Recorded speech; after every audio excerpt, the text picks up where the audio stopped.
अस्सलाम वालेकुम रहमतुल्लाह। मैं हूं इरफान खालिद, डिस्ट्रिक्ट राजनपुर से। PQ&K फार्मिंग पर खुशामदीद। इस वक्त हमारी मूंग की फसल है जो इस वक्त हार्वेस्टिंग हो रही है। तो ये देखें, ये हमने पिकिंग की है इसकी। तो लेबर की मदद से ये जिस वक्त हमारी जो फली है ये ब्राउन हो जाती है, तो ये देखें इस वक्त ब्राउन होना शुरू हो गई थी। तो ये ब्राउन होने होते ही हम इसकी पिकिंग कर लेते हैं।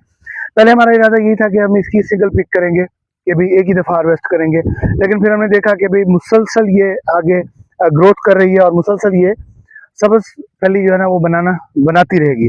अगर इस तरह बनाती रही तो ये नीचे वाली जो फली है, बारिशों की आगे फोरकास्ट थी, अगर बारिशें पड़ गई तो ये फली जो है नीचे वाली जो बिल्कुल रेडी है, पकी हुई है, ब्राउन है, तो ये गल जाएगी। तो इस वजह से हमने अभी, क्योंकि मौसम ख़राब था, हमने इसकी पिकिंग कल से स्टार्ट की हुई है। तो इस वक्त हमारी पिकिंग जारी है।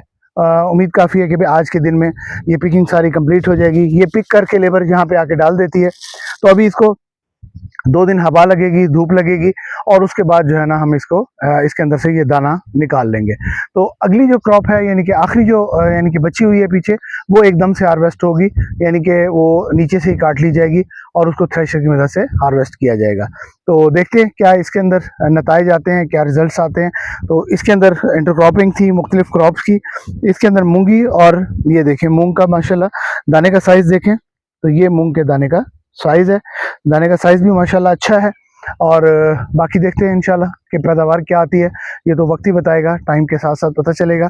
तो ओवरऑल इस वक्त पोजीशन अल्हम्दुलिल्लाह अच्छी जा रही है कि इसके अंदर हमने इंटरक्रॉप किया हुआ था। इस फील्ड के अंदर जहाँ मैं खड़ा हूँ, इसके अंदर कॉटन और मूंग बीन का इंटरक्रॉप था। तो कॉटन की फसल जो है वो भी बेहतर है, हम बहुत ही ज़्यादा एक्स्ट्रा ऑर्डिनरी नहीं कह सकते उसको। तो ये देखें, ये पौधे का साइज़ है। तो पौधे के अंदर जो है ना वो जो फल की तादाद है वो रिजनेबल है। बहुत अच्छी तो नहीं कह सकते हम कि भाई हम कहें कि ये बहुत ही टॉप क्लास है कॉटन, लेकिन ये है कि कॉटन ठीक है अल्हम्दुलिल्लाह। तो मूंग की जो पैदावार थी वो हमें एक्सपेक्टेड है इंशाल्लाह कि बहुत अच्छी पैदावार मूंग की आ जाएगी, क्योंकि मूंग की फसल जो है वो अल्हम्दुलिल्लाह इस दफ़ा बम्पर क्रॉप थी, बहुत अच्छी थी। तो अल्लाह ताला आगे भी महफूज रखे बारिशों वगैरह से। तो इस वक्त तक की पोजीशन तो अल्हम्दुलिल्लाह बहुत ही अच्छी है। बाकी हमारे साथ रहिएगा, बहुत शुक्रिया। मैं इरफान, डिस्ट्रिक्ट राजन।